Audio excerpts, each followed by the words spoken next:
All right, so we've got a name range in there. Pretty slick. So rather than referencing the range of cells by the cell address, we gave it a name, and we can now use that inside of formulas.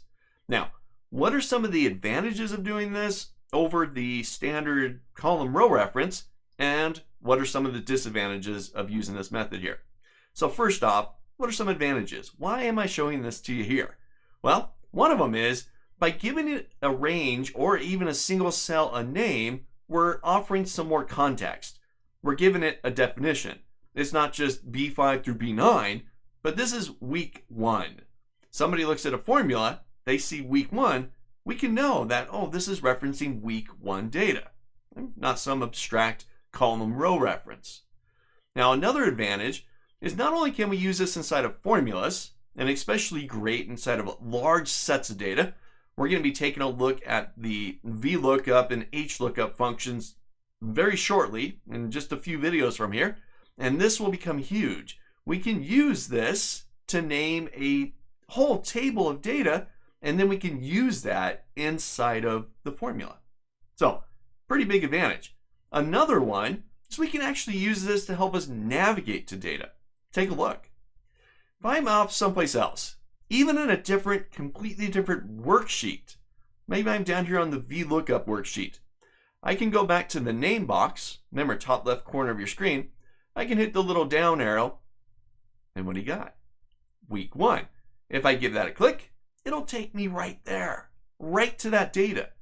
So I'm looking for something, maybe it's perhaps data that you work with quite a bit, I need to navigate to it, name it, go to the name box, there, you're done. You've navigated to that data. It's also great, once you've navigated to it, it's actually highlighted that data. If I now go to File, Print, I can change what I'm printing from Active Sheet to Print Selection. And then I'll just print that data. That's something small, but utilizing the name ranges, if it's a common area that you interface with, give it a name, you can navigate to it, and you can quickly print that selected area. Pretty slick. Now, there's some pretty big advantages there, and especially that we can then utilize that name inside of formulas like we did with the sum. Now, what's a disadvantage to this? Well, earlier on in the course, we talked about different types of references. We talked about relative references, such as B5, right? Right here, this cell right here, B5, if I just reference that, equals B5, that right there is a relative reference.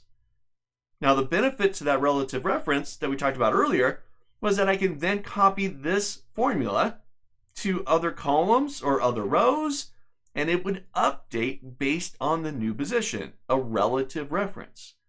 What was the other type? We talked about relative, and we had absolute. Now, an absolute would look something like this. You'd have the dollar signs in there. $B, $5. Now, the nice thing here is if I copied this formula, this reference, that B5 would stay the same. Always the same. It would never change from reference cell B5. Now, a name range is essentially an absolute reference. Okay? So, which is great if used properly. But in this case, I need to get the sales for week 2, week 3, week 4, and the total. Well, remember our first formula, if I give that a double click, is referencing a name range. This is essentially an absolute value. So, if I grab that little box and drag it over, it's just going to perform the same action. It's always summing week 1. Give these a double click. It's always week 1. Okay, so something to be aware of. We can consider that a disadvantage, especially with this setup of data, because I just want to create the formula once and then copy it over, right? Reuse that. So keep that in mind. Got some pretty big advantages to utilizing this. Naming a range, giving it context, using that name rather than a cell reference inside of a formula, pretty cool.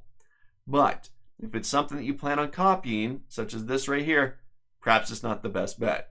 You'd want to roll back into utilizing the traditional column and row references within your formulas.